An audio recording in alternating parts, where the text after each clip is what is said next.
Good afternoon, everybody. This is Tree on Conjunto Hall of Fame Radio. Remember to follow us on Facebook at Conjunto Hall of Fame Radio, CHFR. And now, of course, you can listen to us by tapping the Listen Live link. And hey, I have a surprise for y'all. I do because, I don't know, this guy shows up. I invited him, I really did, but this guy just shows up and he wants to come and check out the museum. And I'm actually so glad that you are here, man. This is, of course, none other than Mr. Rock and Roll James Echavarria, Dad. One time, Rudy.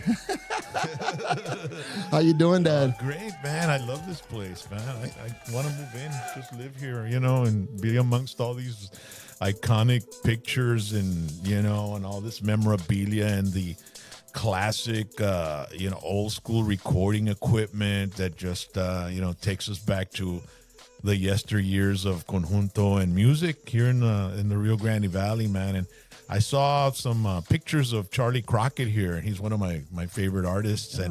And I was like, man, this is awesome that he came here and checked this. As soon as I walked in here, I said, Charlie Crockett must have loved this place because his stuff is very nostalgic, his videos and all that. His music. Yeah, his music. And he's from San Benito, Texas. So, ladies and gentlemen, if you've never heard of Charlie Crockett or seen him, look him up. He's a San Benito native, and the name Crockett is there's like synonymous. It's synonymous here. Yeah, it's like there's a Crockett library and there's a Crockett Street. Like Crockett Street. There's right down my neighborhood. Yeah, so that was interesting, man. But no, it's awesome to be here, man. I'm really glad. And you guys relocated. Was this place like over there by Main Street? It used to be at the old community building, right? At the old community building, and then now they have the Cultural Arts Center, right next door to that. And so it wasn't big enough. Yeah. And guess what? This collection is only a third of what they have. Yeah. I was gonna ask you, like the one I went to before, they had Freddie Fender's Harley. They did. Is it still there, or is it? They have it over there. They do. So that's the cultural for the Cultural Arts Center. Yeah. But the room right next door, I think you saw it. That's the Freddie Fender room. We would love to have the motorcycle. We would love to get his motorcycle in here. No, but it's interesting how the strong musical roots that are here in San Benito. With Conjunto and Narciso Martinez and all that. Oh my God, he's Santiago Almeida. But this is the deal. This is where it started. Yeah. In San Benito. It literally started here. And that's why I dove head into this project. Because the museum was here. I just didn't know how vast it was. And when they said, hey, let's do this, man. Woo! How long did it take to collect all this memorabilia? And was there a lot of donations from people or family members of some of the artists that are no longer with us and stuff like that? Right. Well, I'm going to tell you the story that I know. The story is that Mr. and Mrs. Avila went to Tennessee, and they went to the Tennessee music where they have all the awards and the induction, all the same thing as here, a museum. Yeah. And he came home inspired. Yeah. Well, over there's country music. Right. It's like, you have Sun Records and all Absolutely. that stuff, Elvis and Nashville. Yeah. So he came Memphis. home. He came home and said, why can't we have a Conjunto Hall of Fame here? Because it was born here. It was done here. Oh, and then he just started collecting. And how long ago was that? It started, I think, in 2000. And maybe the collecting started before that. Yeah. But, you're talking about from 2000 to now. So it's the 21st, and we're actually having our 21st annual dinner and induction on the 26th. So it's their 21st annual already. Wow. So they've been doing it a long time. And just the collecting. Yeah, that's, over the years. How long must have that taken from the 90s? Yeah, geez, it was now we're going on 26 years. So you're talking about 30 plus years. Yeah, 30 plus years. 30 plus years of collecting. And then finding an area, finding a place to put it all. And the vision that Mr. Avila had, I tell you what, I think he didn't even know what he was building. Because this is way much bigger. I'm telling you, this thing is going to take off. I honestly believe, especially with all the new people, all the new school, all the kids that they're starting to do this in high school. Yeah. And they're trying to make it UIL competition, but they have to read notes and stuff. So we're here to educate, to archive, and to display this stuff. Cultural education. Absolutely. You know what's interesting? There's the phone going on. What's interesting is that San Benito is really working hard to bring back that reputation of being the town where music is born, and it is, because they're doing that summer concert series. Absolutely, and they've had like shows every weekend, and like that's just San Benito's name and music are just colliding together everywhere you hear about it. That's right. So As a matter of fact, tonight, the Saturday night, we have La Fiebre. We have Mike Gonzalez and the Iconics. Ricky Naranjo y los Gamblers. I like those guys. Oh, yeah. And, of course, DLG y los Musicales. David Garza. Hey, go ahead, Dad. Go ahead. No, interesting that Ricky Naranjo, man, I've known him for a long time, and I only got to see his dad perform once, and it was at a place called the Triple City Ballroom in San Juan. Okay. And that was the only time I ever saw him perform. How long ago and was he that? was already older. He looked older. And then when I interviewed Ricky, he said that he passed away at about 54 years old or 55. He was young. And his grandson, picked up the accordion and plays just like his grandfather and sings just like his grandfather. And it's like, that was pretty crazy to me to see how the genetics just go down. Yeah, they really do, because the river, it does happen. I mean, everybody, just like I just interviewed a young great kid named Eden, and he's with Panchito with Ruben de la Cruz. Oh yeah, and God, his accordion plays skills. I mean, he's 18 years old and a great guy. They just did a song.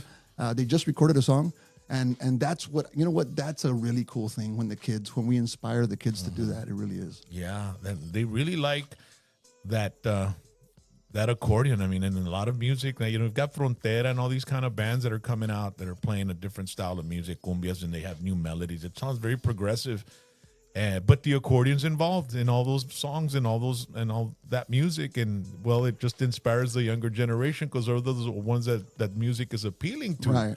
So it's just bringing out more and more young kids. The Ibarra boys, I mean, look at those kids, right? Great. A big round of applause for those cats. Oh, my God. They are when awesome. I saw them perform, they went viral, dude. And then I had them on the show, and they were little kids, and they're little rock stars in their school, And the thing about it, other students see them, and they get into the music. So they're bringing in their whole generation of the kids that are surround them in school, and see like, wow, that's cool what they're doing. And they're bringing it back. Yeah, it's like they're bringing it back, or they're continuing it, because it never really went anywhere, man. Conjunto, I think's outlasted. It's like rock and roll. Okay. Rock and roll never dies, dude. Yeah. And Conjunto, whether it's been in the back seat or it's in the front, right. It's there, and you've got music like disco that came and went, and then new wave that came and went, and all these genres that come and go. But Conjunto's been around since like the 40s and 30s, dude. So actually, I just learned that before the accordion and the bajo sexto got together, it was a fiddle, the actual fiddle, because we're inducting Mr. Jose Moreno. He's 96 years young, and he played the fiddle. And you're talking before that, and the music sounds like Conjunto, but without the accordion. Yeah. And that is really, really great. And then Mr. Babbage's, Stevie Ray Babbage's, the bajo bass sexto player. I mean, el bajo sexto de los Jaime de Anda. Right. Yeah. So his grandfather, the Ugachi Fiddlers, and his grandfather, Aaron. Reservation. That's so right. These guys are jamming to that. The coolest thing is that it sounds conjunto, but with a fiddle. Yeah. So el compás es that's lo right. que es, Isn't that cool? Very cool. And Rock, I want to do this. I want to talk about a song that you wrote. I want to just switch gears, going from the conjunto to a song that you wrote. Because I want to play it because I think it's a cool song. Which one is it? It's going to be Third Rate Romance. Okay, I didn't write that song. Oh, well, I'm sorry. It's a cover, yes. Yeah, it's a cover. Right. It was recorded by a band called The Amazing Rhythm Aces, and it's 1975, and it was a one-hit wonder, man. That was the only song those guys hit with. And so I know a country guy, Sammy Kershaw, re-recorded it in the early 90s, and he did it in a country style, but traditional country, you know? But I heard the song, and, I listen to all kinds of music, and I put my AirPods on shuffle, and that song popped up, and I started singing. I go, you know what? That's a song I can sing. First of all, you need it's got to be a song I can sing. Right. If it's a song I can't sing, there's no reason why I should even try or attempt. Right. But I just said, you know what? We could add some accordion to that and Tex-Mex it, and you know what? I think it'll sound good. So I sent the song, the original 1975 link on YouTube to Lucky Joe. Okay. And I said, hey, Lucky, man, I want to do this song with my band. I was wondering if you'd be interested in guest starring in the song with your accordion. So I sent it to him, and then he sent me back, the riffs with the song. And I was like, there you go. When you want to go to the studio, let's do it. So we went to the studio, Alubel Studio there in McAllen. Chewy, un saludito para Chewy. There you go. And I told him, hey, va a venir Lucky Joe. And I said, okay. So we came, we recorded the basic track, and then, Lucky went in there, did his accordion thing. We did a couple of runs, and then we decided, okay, that's good. And so we called it a day, right? And then I said, I'll come back next week to do the vocals. So I just, for some reason, I said, you know what? I'm going to call Bobby and see if he's willing to come in just to guide me with the vocals, because I hate to be the one, like, I always like a second opinion. Sure. And then, well, who better than Bobby, who's been in the industry for 30 years? And so we went into the studio, and I went in there, and I started singing the song, and Bobby was sitting by the console next to Chewy, and then I walk out, and he goes, hey, Rock, what kind of mic is that? And then Chewy said, it's a MP335. I don't know what the hell it is, right? Those guys know that stuff, right? And he goes, you know what? I think you'd be better off if you'd record the song, your vocals, with the T325. And I'm like, all technical, okay. Yeah. He goes, because you have a bassy voice, and that mic is a bassy mic, so it makes you even more bassy, So okay. I said, okay. So Chewy turns around and says, hey, I got that mic. Okay. So Chewy goes in and he changes it up. I sang it. Boy, the difference was fantastic. I was like, man, Bobby, thanks for that just advice. That little thing, yeah. Yeah. And he said, well, I went to a studio in Monterrey, and it's $1 million studio, and I tried every microphone they had, and to see how his voice sounded with all the different microphones. And I was like, to remember, like, I can barely remember names, bro, and to remember the T3 2500, sure, whatever. So then I recorded the song, and then I walked out, and then Chewy says, okay, vas a hacer los backups, or, what are we going to do? Because you need to put some backups in these areas. And Bobby says, hey, Rock, ahorita no bien malo I got a little congestion, sure. Pero if you wait for me about a week, I'll do the backups. And I was like, what? Okay. I said, but would you be willing to be on the music video as well? He goes, yeah, está bueno. Might as well. I said, okay. So that's when that happened. And he went in there and did the backups. And then we did the video and everything. The rest is history, and it was like my first ever collaboration with those artists. And I thought, you know what, this is opening my mind to some other things. So I have some other ideas, bringing in some old 70s classic rock staples and adding accordion to them. Oh, wow. And so I have a couple of things in the works.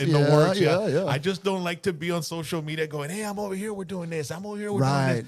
And I thought to myself, I did that the first time, and I said, so for months, I'm like, we're in the studio laying these tracks, and we're going to get this single. And by the time the track comes out, I've had enough of it, bro. So right now, the idea is like to release a song by surprise. Right.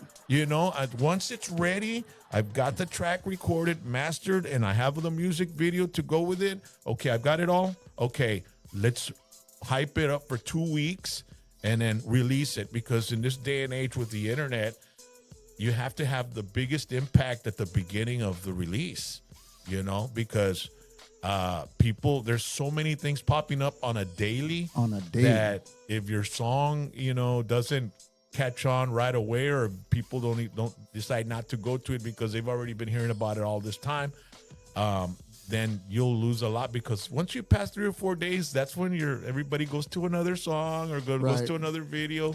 It's just the bombardment. Before, when we just had radio, pues they controlled what we heard and how many times put it on hot rotation. Yeah. And so, and it was all politics as well with that.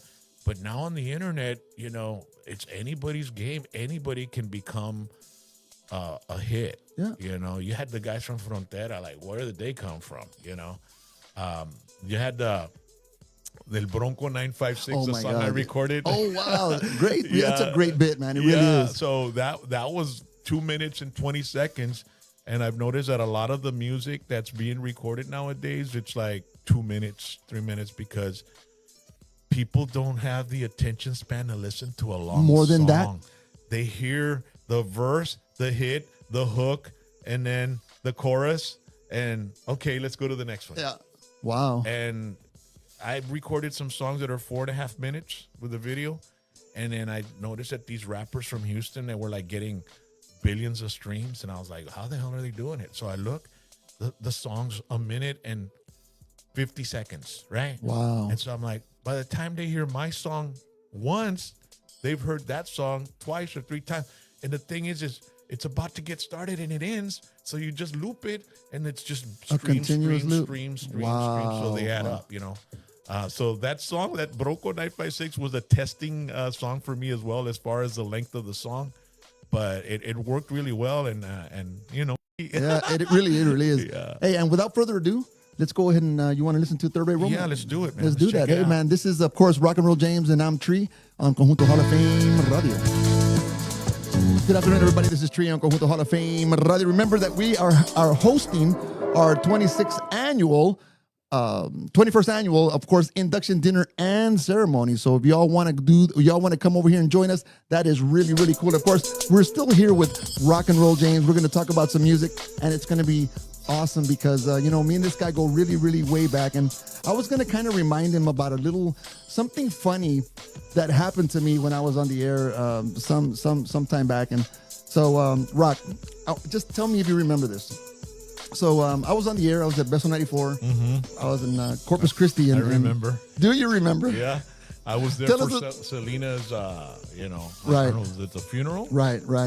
Yeah, because I after she was murdered, I went up there a few times, and within the span of her murder and her funeral, and for the funeral, I went up in our radio station, Suburban, KIWW 96.1 back in the day, and it was me and Mondo and a couple of guys, and we heard you on the radio, and I said, hey, let's call Rudy, man, and so he can send us some shout outs. So you went on the air and you sent us some shout outs. I'll never forget that, man. That was kind of cool. Uh-huh. But you know what? You did forget one thing. What's that? It's the funniest. I'm not even kidding. I'm on the air. He was super nervous. I'm telling you. I could see and feel his shaking when he was sending us the shout out. I was on the air and I was playing some music and I swear to God I had a brain fart and I forgot who the artist was. It and was David Lee Gatsa. It was. You see, you remember. It was That's DLG. 1996, dude. Yeah. We're almost 30 years away. Yeah. Man, that was a long time ago. Wow. God, that was David Lee Gatsa. I was like, David Lee Gatsa, bro. I kept talking to the radio, man, trying to tell Rudy. Like, hey, that's who it is. That's who it is. Oh my God. Then it was those big brick-sized cell phones. Yeah, it was. Yeah, that's what I called you on, one of those, man, because I was calling the station from the funeral. Right. Yeah, wow, man, those are crazy memories, dude. Started in 88 in radio, started in 84 in nightclubs, and but I really got into the Tejano music as a junior high kid, because I was into heavy metal, Black Sabbath, Van Halen, AC/DC, all that stuff. And then one day my mom and my dad, they were having an Easter get-together at the house over there in Mercedes. And for some reason, my mom went and dumped me off at the Catholic War Veterans on 1015 between Mercedes and Weslaco. I think because of my ADHD was probably driving her crazy. And so she said, déjame ir a avientarte allá. So I was like, I might have been like 7th grade, dude. She went and dropped me off at the Catholic War Veterans. And it could be that I was going to meet some friends there too, maybe. But I walked in there and I saw Little Joe for the first time with an orchestra. And I was just like, my jaw fell. I was like, dude, this is great, And it was back when he was really into the Schlitz beer. And sure. He had that big old deal with Schlitz beer. And so I walked out of there like an inspired person, like, wow, I love heavy metal, but that stuff was good. Yeah. So then I started listening to, Romance and Maz, the early stuff, But growing up in Mercedes, my mom had, when I walked into one of the rooms here, there was like one of those coffin-sized record players. Right. They're like a coffin, and you open the door, the lid up, and then it's like there's a record player.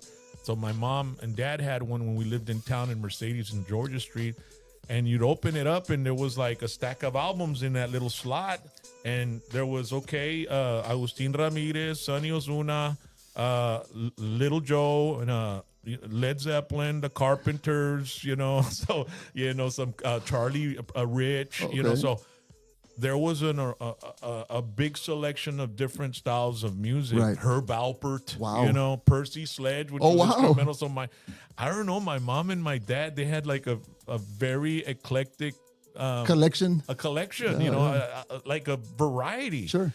And then back then growing up on AM radio, they'd play all kinds of different styles. It wasn't like this station's just rock, this station's just country, Right. this station's just, Tejano. They'd mix it up on AM radio back then, so you'd hear everything. If it was a hit, it was a hit. So I grew up with that era, and I think that's what gave me the love of all music, not just a certain amount of music, but a certain style. But growing up and seeing Little Joe live was like one of those moments in my life. I started working at clubs, and most of the clubs I worked at were English music, pop. And then, Sure. But then I got a job here in Harlingen at a place called Studio 4 on Ed Carey Drive. I remember that place. And I had to play everything, like Sure. Tejano, country, disco, rap, not really much rock. And so I started learning all the Tejano, Gary Hobbs, David Mares, Maz, Little Joe. I already knew that stuff, but all the other stuff as well. And then on Sundays, they had Tejano night, and they'd have a live band. That's where I saw Maz back then, David Lee with Remilio Navaira. I started At seeing Studio 4? Studio 4 every Wow. Sunday night. And so they had Mando San Roman there and Brother John, a guy named Brother John from San Benito, Texas. I think I do remember Brother John. Yeah, and they used to go, and they were the guest DJs from the radio Right, station right. to go play there, right? So I'd have off, so I'd go just to drink, it was my club, and I had a free tab, Sure. So we became really good friends, and then they met girls, and they went there to the club when I was DJing, and they started seeing me working there, and they liked my style, and they liked back in 1988 for a morning drive, morning show host, right? Weekend. It was weekend mornings and weekend evenings as well. They went to my mom's house in Mercedes, and it was my mom wakes me up. She goes, Jaime, te está buscando Mano San Roman. What? And I was outside. Oh, really? So I went out, and it was Mano. I says, hey, we got an opening, man, and we really want you to be part of the team. And I said, oh, really? Pues ando bien malo, mando. I had a towel with Vicks and stuff. I said, I'll try to make it out there. And he said, okay, pues we'll wait for you. And I didn't show up. So then I called him the next day from my mom's phone because we didn't have cell phones. And I told him, hey, man, I'm sorry I didn't make it. No, déjate venir ahorita, bro. We'll work Nice. something out. So I came, and they made me read a script. Yeah. And they said, okay, you're hired. And I said, okay. So I'd work Friday nights at Studio 4 from 8 in the evening till 4 in the morning, Saturday. And then I'd go on the air from 6 in the morning, Saturday till 12 noon. And then I'd go back to the club at 8 o'clock at night, Saturday night till 4 in the morning, Sunday morning, and then go back on the air at 6 a.m. on Sunday morning till 12 noon. And then I'd go back to the station Sunday evening from 6 to midnight. And at midnight, I'd lower the antenna and turn the station off.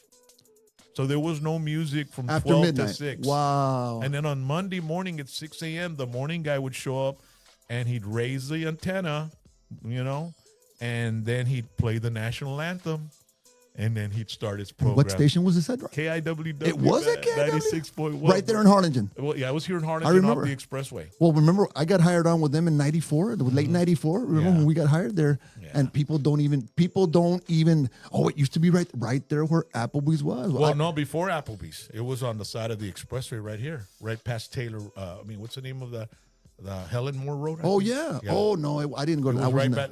There was an adult video. Oh, It's okay. Right by the adult video, there was like a house there. That was KIWW. Wow. And Tishner owned it then. No, they bought it, and then they moved it to KGVT, which was in Harlingen. Wow. And they had where Applebee's is at. So we ended up moving all our operations. And when we were there, and Applebee's, where Applebee's is at now here in Harlingen, half of the building was KGBT and KIWW, and the other half was K-Light 94.5. Oh, I remember K-Light. Yeah, and another radio station. So there were two other stations, total different market, different company. Or normally they might have been same Tichenor, KELT. Okay. But they ended up selling oh no, they didn't. We're the rock station, 94.5. So yeah. Wow. K-Light was 94.5. And then they became K-Frog. They played country. And then there was a guy named Gunner that was at a rock station, 99.5. And he, 99 had turned Tejano, so they fired all the rock jocks. And he ended up on K-Tex. And then one night, he locked himself in the booth and played nothing but rock. I remember that. And it brought a big crowd of people to outside of the freaking studio. So right after that whole, bit Happened. or whatever it was, stunt, Right.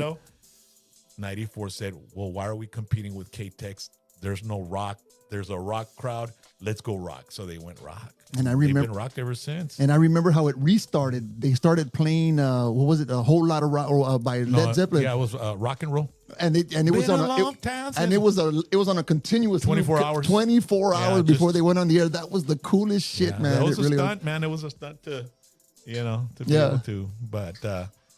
But no, man. I mean, radio's been a journey for me. I'm going on my 38th year 30? in radio. Wow. I'm one of the only man. ones left. Congratulations, Dad. Congratulations, man. And there aren't many of us jocks left, man.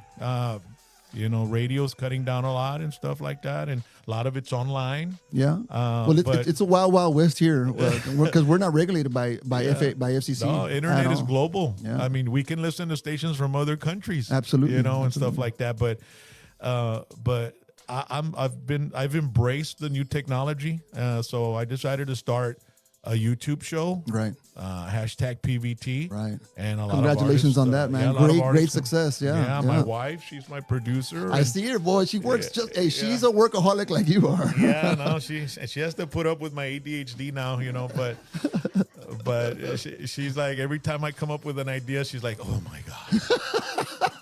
How much energy do I have to put into this? It's like, if I'm going to do something, I'm going to do it, and I'm going to try to do it the best I can. I'm very competitive, and I learned a lot, in my radio career, and so I incorporate it with what I do online as well. So, but eventually, I know radio's gonna change up. I don't know how much longer I have. I mean, if I go 40, 45 years, that'd be amazing. It would be. That'd be It would be. amazing. That's an amazing run, man, because I've seen DJs come and go. Right. But I've definitely been blessed, and I've always been a hard worker. And, even though I went through my drug addiction and alcoholism, I try to commit professional suicide many times and try to, lose my career. But, a lot of people had faith in me, and they didn't want to let me go, and they wanted to give me a shot, and they saw something in me. And, I've been 18 years sober, and it's been the best thing that I ever did in my life. And I'm still here, and I still got a lot to offer. You do, man. And I'm embracing everything that comes down my That's pipeline, right. and let's do something with it. Hey, I'm always looking at the glass half full instead of half empty. Kudos on the sobriety, and thanks. of course, condolences on your little buddy. Yeah, that just passed. But, yeah, man. Yeah, Yeah, so we had a fan over there, and because with my band we play all over the place. Right. So there was a fan of ours and his wife, and we got a text and that he passed away, and it was kind of sad. Even my wife was getting teary-eyed about it and they were there from like day one that we started the band. 15 years. But this journey that I've had, I've crossed paths with a lot of people. And some of them aren't here anymore, and some of them still are, and we're all getting older, and some of us are healthy and some of us aren't. But it's been a journey, and it's been a blessing, man. Everything I've gone through has been an education for me. But I've never given up the music. That's been my life. Right. The career of my career has been just music. Right. And if I wasn't going to be a rock singer touring worldwide, right, I was going to work in radio. And right. Something to do with music, and it's been profitable, and it's been a great livelihood. Siempre te he apoyado. I've always seen you. I mean, I know your entire life since the day I met you. Mm-hmm. And you have inspired me. It's crazy because I'm very open about my experiences, and I'm willing to give my knowledge and my experiences out to anybody that wants to learn, Right. or has a question. I'm never the type to hold any type of information back to keep somebody from being better than me or whatever. You know how competitive it is sometimes, and do what I do with what I do. If they've learned, if what I tell them or advice I give them, if they can take it to the next level, that's incredible. That's Yes. you know, I used to tell Puro Pore, one of my sidekicks on my radio station, on Not my radio Jaime? morning show, Puro Pore and Chivo Puro Pore, Raymond Horta, the Right. comedian, was with us too, and he learned a lot from us. He got a lot of the street stuff from us, porque pues somos clica, bro. You know, somos de la calle, I carnal, y was como just gonna hablamos y todo say, eso, yeah, ¿verdad? sure. So we had our little sayings, el que se agüita se encuera, y que esto, lo otro, you know what I mean? So the radio morning show ended up disbanding, and Raymond, you know, continued following his dream as a stand-up comedian, and he started incorporating a lot of our stuff in his show. Sure. And one time my friend Puro Pore, he had mentioned like, hey man, that guy is just using our stuff and this and that. I'm like, hey bro, that's great. I said, you know what? When Raymond's at the Aztec Theater in San Antonio and it's packed, and he's doing our stuff on there, we're out there with him. That's right. You know? Absolutely right. It's like Absolutely.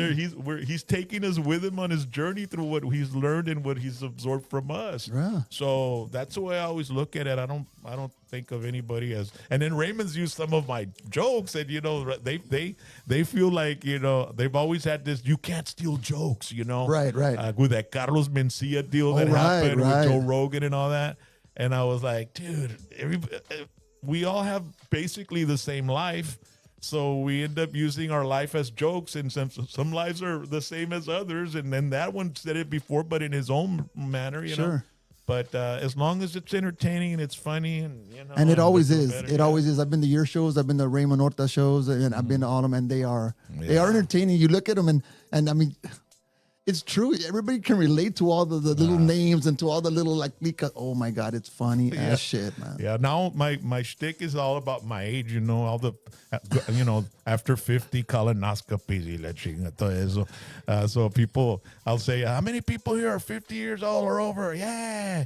Y todavía andan en el pedo, you know, and they all just crack up, man, you know, and then we start talking about girls and where are we going to party. And then at our age, it's like, what medicine are you on, man? You know what I mean? Does it have any side effects, you know?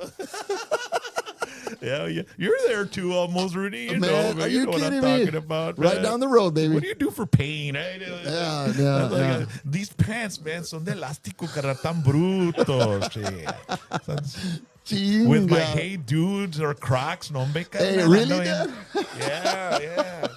It's all about comfort at our It age. really is, man. It really is, man. Yeah, So man. you know, Rock, I really do appreciate you coming here, man, because it means a lot to me. Because you know what, I don't think I've ever asked you for any favors, dude. And the whole time that I do, yes, I did. I remember. I take it back. But no, I really do appreciate you coming here because our mission is to make this place go up. This radio station, ever since it started here, man, we're inching along. I mean, we're getting listeners, we're getting all kinds of stuff. Just your presence here and your followers, because that's why I want you here. Yeah. I mean, you know, Well, your presence. personally, I've never seen any place like this. This is a one-of-a-kind place. It is. It really is. And it's interesting because I got to meet a lot of the people that are on the wall here, you Wow, know. And great. that's a big blessing in itself. You know, Esteban Jordan, man. I mean, I have his tattoo on my arm. We want to see it. Because you know, he had such an impact with his music on me because he was out of this world, you know, and he would infuse all kinds of different genres like jazz and rock and conjunto and pop music. Like You've Lost That Loving Feeling. He did the salsa, ran can can can.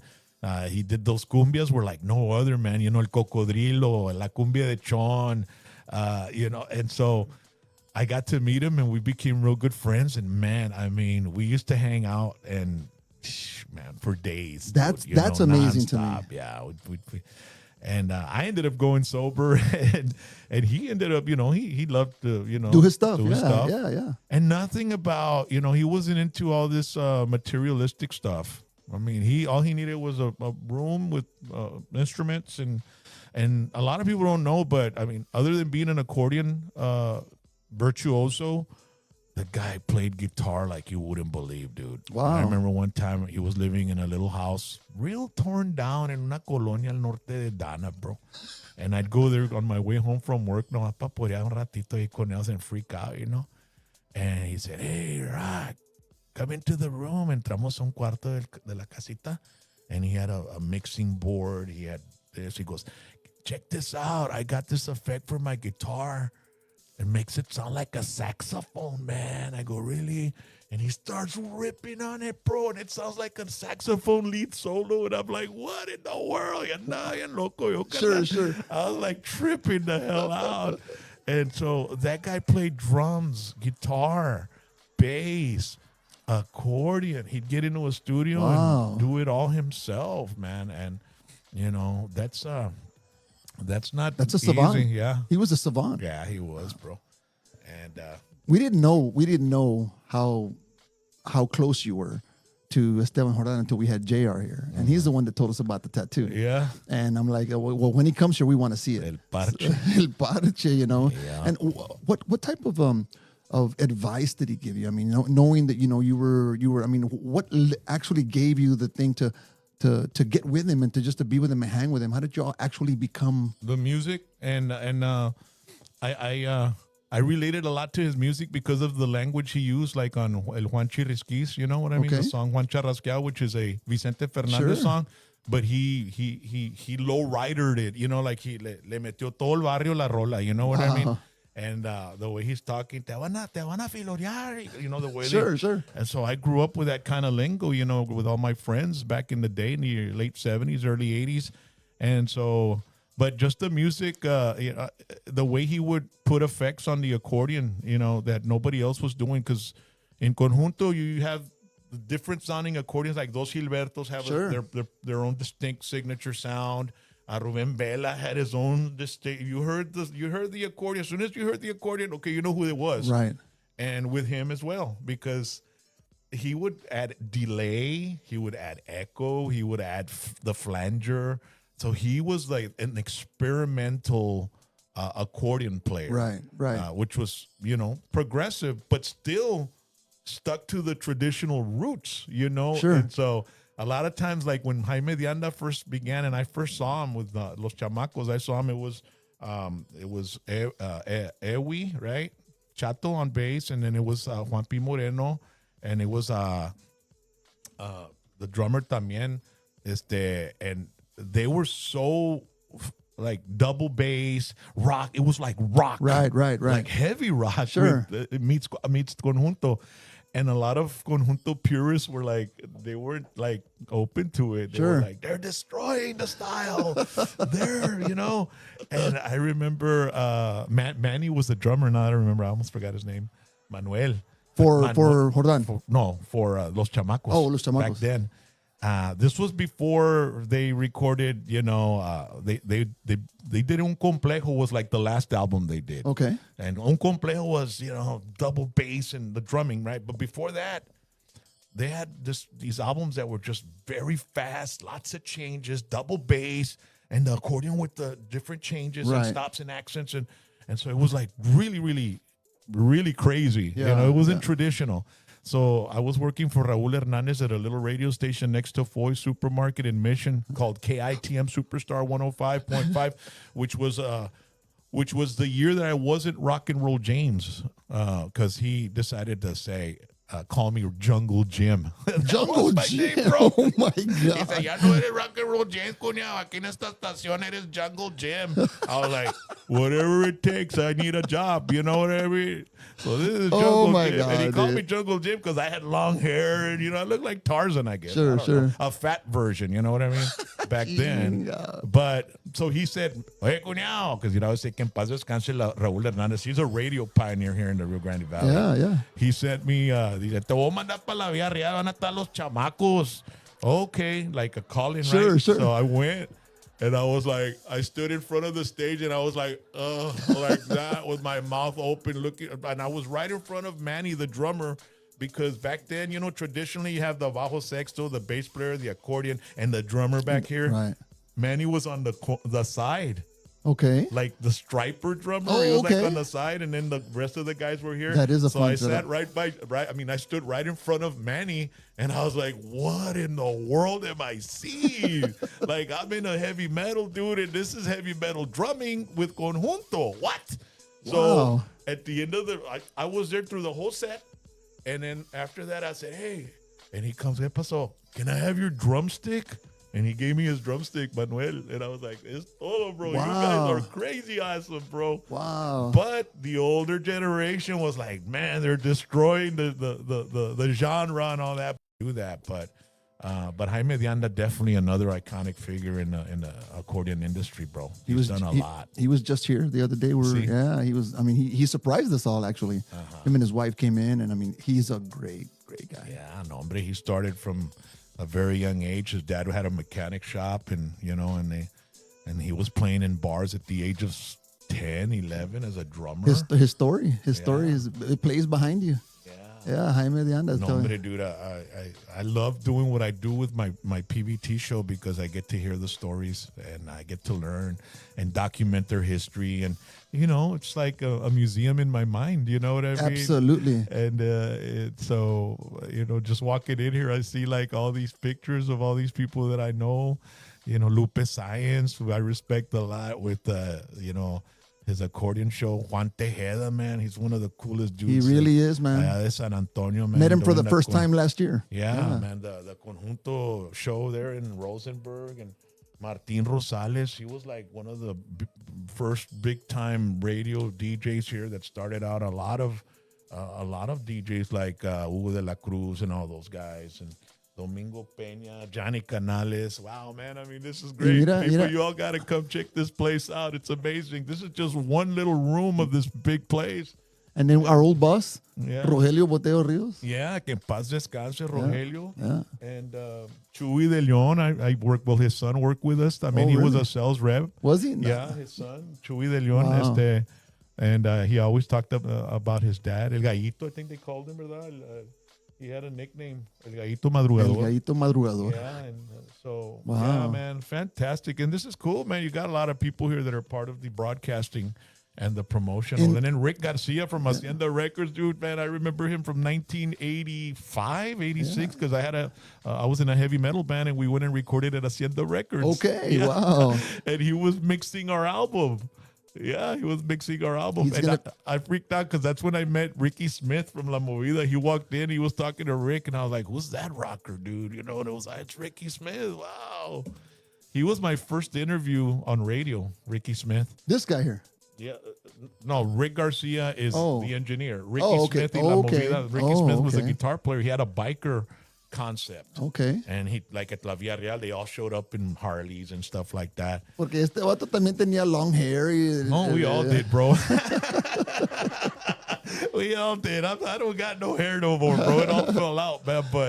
But Ricky Smith was my first interview. I'm not going to lie, dude. It was at that KITM Superstar 105 next to Foy's. And it was the first time I had worked middays because I was working graveyard. Okay. And then weekends and graveyard. So, artists never came through or nothing. So then I'm working. They put me 10 in the morning to 3 in the afternoon. First time ever. And my Raúl Hernández says, hey, coñado, va a venir a Ricky Smith, La Movida con Juve del DACO, del grupo de DACO, al DACO de allá de Lansing, Michigan. Dije, ok. Quiero que me lo entrevistes. Dije, ok. So he came, and Ricky Smith, and we only had one mic. Ricky Smith is standing there, and I'm next to Ricky. And I go, okay, it's the KITF Superstar 105. And I had a paper, and it was like, you could hear the paper shaking. And then Ricky says, hey, you're kind of nervous? No. I go, yeah, you're my first interview. Ever. Oh, my God. It was a disaster, bro. Man. But, well, that's the way we begin. I broke the ice, and, I've never turned back after that. Man. Yeah. But it's been quite a journey, man. 38 years, all over the place. Well, I think you're the hardest working man in radio. I'm not kidding, dude, because you have another station that you simulcast in El Paso, 92.3. and then you do 90Q 94.5. You do PVT. Yeah. I mean, what else do do the you band. do? I do stand-up that's right. comedy. Whiskey, yeah. I MC. I ring announce. I'm a motivational speaker, and I was writing a column for a newspaper as well. In Mercedes. Yeah, but I decided, you know what? I told him I can't do it, bro. I'm so damn busy, and my wife wouldn't let me just send it to them. She has to review it, proofread it, and everything. She has to fix all the periods and all the, all the commas. And she goes, "No, you're not gonna send it like that. They're gonna think you're dumb." Yeah, hey, really, AI works. Man. I know. Now I got Chat GPT.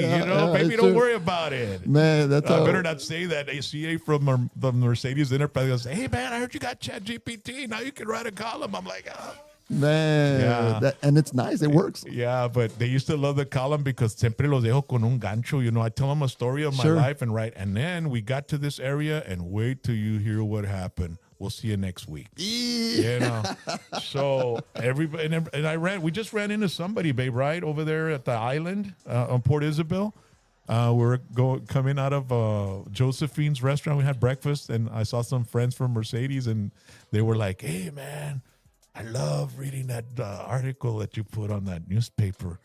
And but I remind them of stories of our era, right?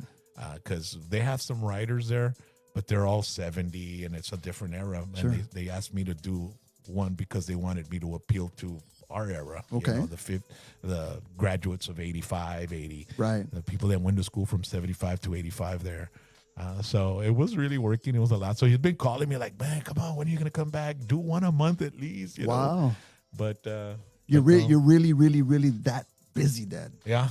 I mean, God. I mean, it gets to the point where if I don't have to do anything one night, take a break. So then you just really loved your vacation? Mm-hmm. You just had vacation. We had a condo there at the island, and we didn't go to the beach till the last day for about 3 hours. And we just stay in the condo and sleep and relax. And my dad was with us. And just, "Hey, Dad, chilling. You want to go to the beach?" "I don't want to go."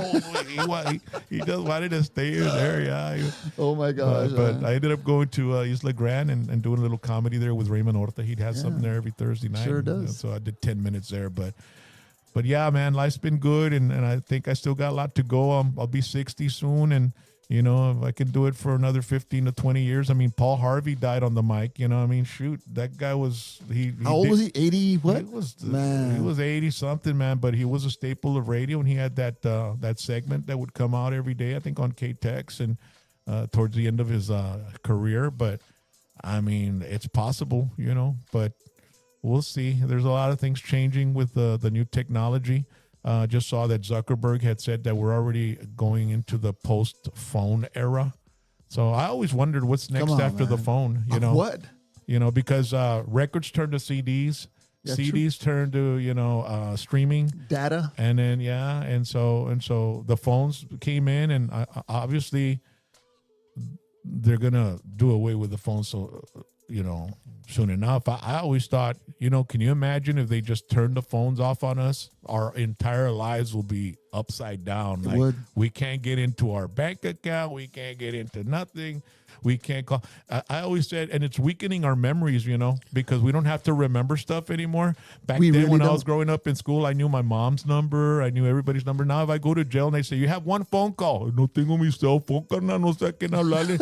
Nomás dice mom, That's what it says. Nomás dice mom, nomás dice dad, nomás dice la prima. You know what I mean? No sé el número, carnal. You know what I mean? I know my mom's home phone because she's had the same home phone since day one, but I doubt it she'll answer that. Nobody answers the phone anymore, bro. You gotta text me. Yeah. So now the communication is totally different. People don't talk anymore. You gotta text. They don't want to answer the phone. They want to just text me. You know what I mean? But and then people love to argue texting, because it gives them time to respond. Like, okay, what can I think of saying? Argue texting. That's the first I ever heard of that one. Yeah. Oh my God. When you're there on the phone, and then you hang up. I should have told him this.